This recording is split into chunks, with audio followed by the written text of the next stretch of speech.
হরে কৃষ্ণ। লীলা পুরুষোত্তম শ্রীকৃষ্ণ ত্রয়োদশ অধ্যায়।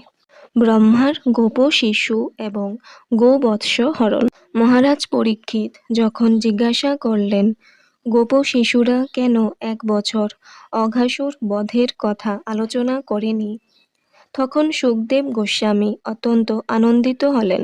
তার ব্যাখ্যা করে তিনি বললেন, হে ভাগবত বর মহারাজ পরীক্ষিত, তুমি অতি উত্তম প্রশ্ন করেছ।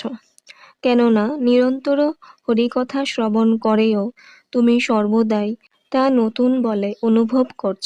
ভগবানের ভক্তদের স্বভাবই হচ্ছে তাদের কায়, মন, বাক্য, ইন্দ্রিয় ইত্যাদি দিয়ে তারা সর্বক্ষণ শ্রীকৃষ্ণের সম্বন্ধে শ্রবণ করেন বা কীর্তন করেন। একেই বলা হয় কৃষ্ণ ভাবনামৃত। এবং যিনি এইভাবে শ্রীকৃষ্ণের কথা শ্রবণ এবং শ্রীকৃষ্ণের গুণকীর্তনে মগ্ন, তার কাছে এই বিষয়ে কখনো পুরানো হয় না। এটাই চিন্ময় এবং প্রাকৃত বিষয়ের পার্থক্য। প্রাকৃত বিষয়গুলি একটু পরেই বাসি হয়ে যায় এবং একটা বিষয় সম্বন্ধে বেশিক্ষণ শোনা যায় না। মানুষ তার পরিবর্তন চায়, কিন্তু অপ্রাকৃত বিষয়কে বলা হয় নিত্য নবায়মান। অর্থাৎ ভগবান সম্বন্ধে যতই শ্রবণ বা কীর্তন করা হোক না কেন, আমরা কখনো তাতে ক্লান্ত হই না।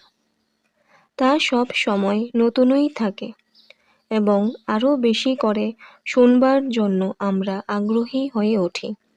গুরুদেবের কর্তব্য হচ্ছে ঐকান্তিকভাবে কৌতূহলী শিষ্যের কাছে সমস্ত গুহ্য বিষয় ব্যক্ত করা। তাই সুখদেব গোস্বামী পরীক্ষিত মহারাজকে বলতে শুরু করলেন, কেন অঘাসুর বধের 1 বছর পর্যন্ত সেই ঘটনা সম্বন্ধে কেউ কোনো আলোচনা করেনি। সুখদেব গোস্বামী মহারাজ পরীক্ষিতকে বললেন, এখন সেই গোপন রহস্য মনোযোগ দিয়ে শ্রবণ করো।